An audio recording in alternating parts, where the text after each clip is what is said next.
10월 11일 암호화폐 시장의 역사가 검은 금요일로 기억하게 될 어느 날의 이야기입니다.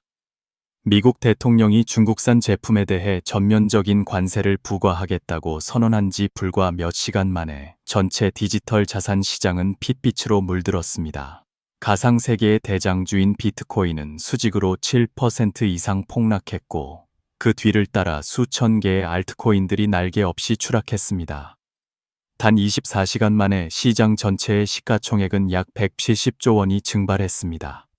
작은 국가 하나의 GDP를 통째로 지워버릴 수 있는 숫자입니다. 거래소 화면은 청산된 포지션을 알리는 붉은 숫자로 가득 찼습니다. 레버리지 포지션 약 12조 원이 허공으로 사라졌습니다. 그 대부분은 상승에 베팅했던 롱 포지션이었습니다. 단 한 번의 끔찍한 가격 하락으로 수십만 개의 계좌가 흔적도 없이 사라졌습니다. 2025년 10월 11일은 암호화폐 시장의 역사상 가장 어두운 날 중 하나로 기록될 것입니다. 마치 금융의 핵폭발이라도 겪은 듯 시장 전체가 붉은 화염에 휩싸였습니다. 모든 코인이 눈 깜짝할 사이에 투자자들의 지갑에서 찢겨 나갔습니다. 비트코인, 이더리움, 솔라나, 리플 그 누구도 살아남지 못했습니다. 자신이 손에 쥔 것이 디지털 황금이라 믿었던 수많은 사람들, 그들은 한순간에 모든 것이 무의미한 데이터 조각에 불과했으며 거대한 청산의 폭풍에 휩쓸려 갔다는 사실을 깨달았습니다. 이야기가 마음에 닿는다면 본격적인 내용을 시작하기 전에 좋아요와 구독으로 응원해주세요. 이 작은 행동이 더 깊은 진실을 전하는 데 큰 힘이 됩니다. 하지만 가장 무서운 것은 단순한 폭락이 아닙니다. 모든 것이 너무나 완벽한 시나리오대로 진행되었다는 사실입니다. 단 하나의 트윗, 하나의 루머가 던져지자 마치 누군가 보이지 않는 줄을 당기기라도 한 것처럼 시스템 전체가 자유낙하했습니다. 과연 이것이 시장의 자연스러운 반응일까요? 아니면 거대한 고래와 시장 조성자들이 치밀하게 공모하여 대중의 돈을 모두 빨아들이기 위해 설계한 거대한 펌프 앤 덤프였을까요? 붉은 먼지 속에서 가격 그래프보다 더 차가운 질문 하나가 떠오릅니다. 암호화폐는 진정 새로운 금융의 시대일까요? 아니면 낡은 시스템이 인류의 믿음을 조종하기 위해 세운 거대한 디지털 도박장에 불과한 것일까요? 비트코인이라는 게임의 작동 방식은 결코 우연히 나타나지 않았습니다. 2008년 금융위기 이후 미국이 금융 시스템 붕괴 직전의 상황에서 막대하게 찍어낸 돈을 흡수할 깔때기가 필요했던 바로 그 시점에 등장했습니다. 붕괴 직전의 낡은 시스템에 대한 신뢰를 재건하는 것이 진짜 게임의 목적이었습니다. 하지만 미국 달러를 초인플레이션으로 죽이지 않으면서 돈을 찍어내려면 실물 경제의 물가를 올리지 않으면서 넘쳐나는 유동성을 흡수할 가상의 그릇이 필요했습니다. 바로 그때 비트코인이 탄생했습니다. 기술 혁명이 아니라 21세기 가장 위대한 정치적, 금융적 발명품으로서 말입니다. 사용 가치도, 법적 권위도, 국가의 보증도 없는 이 디지털 코인이 어떻게 디지털 골드로 숭배받게 되었을까요? 그 이유는 소수의 엘리트들이 대중의 믿음을 자산으로 바꾸는 방법을 찾아냈기 때문입니다. 그리고 그 자산을 이용해 실물 경제에서 진짜 돈을 빨아들입니다. 금고도, 유전도 필요 없습니다. 단지 몇 개의 트윗과 몇 줄의 코드만으로 수백만 명의 사람들이 미래를 소유하고 있다고 믿게 만들면 그만입니다. 이것은 금융의 자유가 아닙니다. 훨씬 더 정교하고 자발적인 새로운 형태의 통제입니다. 탈중앙화라는 말은 사실 완벽한 가면일 뿐입니다. 한때 비트코인 네트워크의 컴퓨팅 파워 70%는 고작 10개의 채굴풀이 장악했으며 대부분 미국 법의 통제 아래 있거나 직접적인 영향력 아래 운영되었습니다. 코인베이스, 제미니, 크라켄과 같은 대형 거래소들 역시 모두 미국 정부의 규제를 받습니다. 이는 모든 거래가 감시의 범위 안에 있다는 의미입니다. 비트코인은 단 한 번도 기존 금융 시스템에 저항하는 반항하였던 적이 없습니다. 그것은 월스트리트와 백악관이 낳은 천재적인 자녀입니다. 스스로가 달러의 족쇄에서 세상을 해방시키고 있다고 믿는 대중의 반항적 환상을 자양분으로 삼아 성장했을 뿐입니다. 하지만 아이러니하게도 비트코인 가격이 오를 때마다 사람들은 진짜 돈, 즉 미국 달러를 쏟아부어 그것을 삽니다. 그 돈은 가상 세계라는 우주에 갇히게 됩니다. 소비로 이어지지 않으니 인플레이션을 유발하지도 않습니다. 반대로 비트코인이 폭락하면 투자자들은 공황에 빠져 던지고 스테이블 코인으로 바꿉니다. 결국 다시 미국 달러로 돌아가는 것입니다. 돈은 잠시 떠났다가 다시 미국으로 돌아오지만 국가의 대차대조표에는 아무런 흔적도 남기지 않습니다. 이것은 완벽한 순환골입니다. 돈은 풀리고 전 세계를 떠돌다가 가상시장으로 빨려 들어간 뒤 조용히 본국으로 귀환합니다. 그러므로 암호화폐는 미국 달러 시스템에 저항하는 것이 아닙니다. 오히려 그 시스템의 확장 프로그램입니다. 미국 연준이 경제를 식혀야 할 때 아주 작은 움직임만으로 충분합니다. 금리를 올리고 신용을 조이고 나쁜 소식 몇 개를 흘리면 비트코인 가격은 즉시 폭락합니다. 암호화폐 시가총액 수백조 원이 증발합니다. 소위 탈중앙화 시장이라는 것은 사실 미국이 대가를 치르지 않고 돈을 찍어낼 수 있도록 돕는 글로벌 인플레이션 흡수 장치에 불과합니다. 펌프 앤 덤프는 단순한 가격 변동이 아닙니다. 전 세계의 유동성을 빨아들이고 내뱉는 하나의 거대한 순환주기입니다. 돈이 풀리면 암호화폐는 바람을 만난 연처럼 솟구칩니다. 자금이 넘쳐나고 투자자들은 포모에 휩싸이며 거래소는 더 높은 레버리지 상품을 내놓습니다. 연준이 방향을 틀면 돈은 회수되고 암호화폐는 붕괴하며 평범한 사람들의 주머니에서 수십, 수백조 원이 증발합니다. 그리고 이 주기는 마치 전 세계 중산층의 피를 빨아먹는 자동기계처럼 계속해서 반복됩니다. 부자가 되리라는 꿈에 부푼 대중의 자산을 거대한 금융기관의 주머니로 옮기는 과정입니다. 블록체인, 탈중앙화, 웹3 같은 화려한 수식어 뒤에는 거시적 규모로 설계된 정교한 폰지 사기가 있을 뿐입니다. 그곳에서는 모든 믿음이 상품처럼 거래되고 금융의 자유는 완벽한 이야깃거리가 됩니다. 소수의 엘리트들은 누구에게도 믿음을 강요할 필요가 없습니다. 인생 역전과 빠른 부자에 대한 꿈이 존재하는 한 대중은 스스로 돈을 바칠 것이기 때문입니다. 비트코인은 낡은 금융 시스템을 파괴하지 않습니다. 오히려 그 시스템의 업데이트된 버전입니다. 더 정교하고 더 은밀하며 권력이 은행이 아닌 데이터와 알고리즘 그리고 미리 프로그래밍된 폭락 속에 존재하는 시스템입니다. 결국 세상이 새로운 금융의 시대라고 부르는 것의 실체는 달러를 보호하고 월스트리트가 세운 질서를 지키기 위해 설계된 하나의 거대한 환상일 뿐입니다. 시스템의 족쇄에서 벗어나고 있다고 믿는 사람들이 사실은 그 시스템이 더 오래 존재하도록 만드는 연료가 되는 위대한 게임. 그렇다면 이 조작의 메커니즘 속에서 고래와 시장 조성자들은 어떻게 돈을 벌까요? 암호화폐 세계에서는 흔히 시장은 언제나 옳다고 말합니다. 하지만 현실에서 시장은 결코 스스로 옳았던 적이 없습니다. 오직 시장을 조종하는 보이지 않는 손만이 존재할 뿐입니다. 표면적으로는 수백만 개의 개인 주문이 오가는 것처럼 보이지만 더 깊은 곳에는 거대한 글로벌 카지노가 있습니다. 그곳에서 하우스, 즉 거래소는 모든 데이터를 쥐고 있고 플레이어들은 화려한 불빛과 배경음악만을 볼 수 있을 뿐입니다. 현재 암호화폐 거래량의 80%에서 90%는 파생상품, 즉 선물 거래에서 나옵니다. 실제 코인을 사는 것이 아니라 가격의 방향에 돈을 거는 레버리지 베팅입니다. 이제 투자자들은 더 이상 기술에 관심이 없습니다. 오직 롱이냐 숏이냐만 중요할 뿐입니다. 초록색 양봉 하나가 자산을 2배로 불릴 기회이자 빨간색 음봉 하나가 사망 선고가 될 수 있는 게임입니다. 이 게임에서 하우스는 누구일까요? 바로 거래소와 시장 조성자들입니다. 그들은 유동성, 데이터, 자금 흐름의 거의 전부를 통제합니다. 암호화폐가 내세우는 자유로운 이미지와는 달리 거래소는 절대 권력의 중심입니다. 그들은 수백만 명의 롱, 숏 포지션 수량, 레버리지 비율, 청산 가격, 손절매 지점을 모두 손에 쥐고 있습니다. 대중이 어느 방향으로 쏠려 있는지, 가격이 2%만 더 움직이면 얼마가 청산될지 정확히 알고 있습니다. 그리고 모든 포지션을 청산시키기 위해 가격을 어디까지 밀어붙여야 하는지도 압니다. 이 거대한 데이터 저장고 앞에서 암호화폐 시장은 더 이상 자유롭지 않습니다. 이미 프로그래밍된 시장입니다. 그리고 코드를 쥐고 있는 사람은 투자자가 아니라 거래소와 시장 조성자들입니다.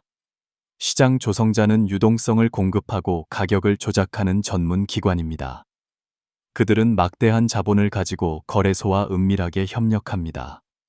그들은 단 몇 분 만에 가격을 끌어올려 수많은 숏 포지션을 청산시킨 뒤 순식간에 가격을 폭락시켜 롱 포지션을 청산시킬 수 있습니다.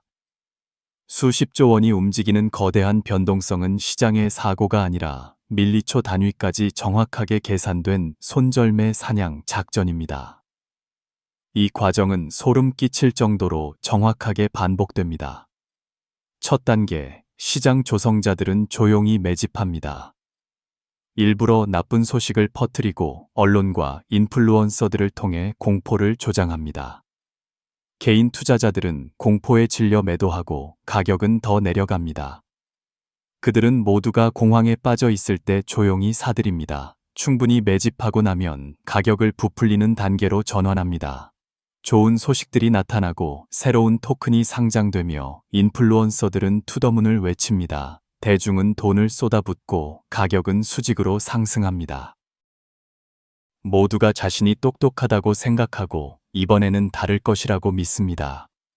하지만 시장 조성자들에게는 바로 그때가 이익을 실현할 시간입니다. 포모가 절정에 달했을 때 그들은 물량을 쏟아냅니다. 가격은 곤두박질치고 연쇄 청산이 터져 나오며 수십만 개의 계좌가 사라집니다. 단 몇 시간 만에 40%가 폭락하고 거래소는 접속이 마비됩니다. 투자자들은 돈을 뺄 시간조차 없습니다. 공포가 시장을 지배하고 인플루언서들은 침묵합니다. 그렇게 시장 조성자와 거래소는 매집, 펌핑, 덤핑, 그리고 리셋이라는 하나의 주기를 완성합니다. 그리고 이 주기는 영원히 반복됩니다. 자세히 보면 암호화폐 시장의 모든 거대한 변동은 동일한 시나리오를 따릅니다. 우연도 자연스러운 조정도 없습니다. 모두 연출된 일련의 사건들입니다. 거래소는 대중이 롱에 몰려 있다는 것을 알고 루머를 퍼뜨려 가격을 내립니다. 대중이 숏으로 전환하면 반대로 가격을 펌핑합니다. 이것은 유동성을 확보하고 마진을 청산하고 수수료를 벌기 위한 전략적인 움직임입니다. 암호화폐는 더 이상 자산을 교환하는 곳이 아닙니다. 수백만 명의 개인 투자자들의 주머니에서 수십 개의 거대 기관의 지갑으로 자산을 옮기는 기계입니다. 조종자들은 자신들을 숨기지 않습니다. 그들은 법이 허술하다는 것을, 대중이 위험에 중독되어 있다는 것을, 그리고 모두가 자신은 제때 탈출할 만큼 똑똑하다고 믿는다는 것을 압니다. 하지만 아무도 탈출할 수 없습니다. 이 도박장은 절대 문을 닫지 않으며 주사위를 던지는 사람은 언제나 하우스이기 때문입니다. 10년 전 사람들은 꿈꾸는 자의 눈빛으로 비트코인을 샀습니다. 은행을 무너뜨리고 월스트리트의 권력을 끝낼 수 있는 미래 기술에 손을 뻗고 있다고 믿었습니다. 하지만 오늘날 시장에 발을 들인 90%의 사람들은 블록체인이 어떻게 작동하는지, 탈중앙화가 무엇인지 더 이상 신경 쓰지 않습니다. 그들은 오직 한 가지에만 관심이 있습니다. 바로 가격입니다. 오르면 환호하고 내리면 욕설을 퍼붓습니다. 더 이상 투자는 없습니다. 오직 도박, 그리고 또 도박만이 남았습니다. 그들은 백서를 읽거나 온체인 데이터를 분석하는 대신 틱톡 영상을 봅니다. 이 코인이 100배 갈 것이다. 저 프로젝트가 곧 달에 갈 것이라는 말에 현혹됩니다. 수십만 개의 쓰레기 같은 프로젝트들이 생겨납니다. 도지코인, 페페코인 같은 밈코인부터 그저 재미로 만들어진 코인들까지 이들에게는 제품도, 팀도, 비전도 없습니다. 오직 포모의 전염성만이 존재할 뿐입니다. 일론 머스크가 시바견 사진 하나를 트윗하면 도지코인이 500% 급등하고 한 유튜버가 비밀 토큰에 대한 정보를 흘리면 수천 명이 돈을 쏟아붓고 다음 날 프로젝트는 모든 것을 들고 사라집니다. 암호화폐 시장은 이제 도파민과 탐욕 위에서 작동합니다. 모든 펌핑은 마약과 같고 모든 덤핑은 금단 증상과 같습니다. 한때 기술적 분석을 하던 트레이더들조차 이제는 도박꾼이 되었습니다. 더 이상 기본적 분석이나 장기 투자는 없습니다. 오직 50배, 100배, 125배의 레버리지 선물 거래만이 남았습니다.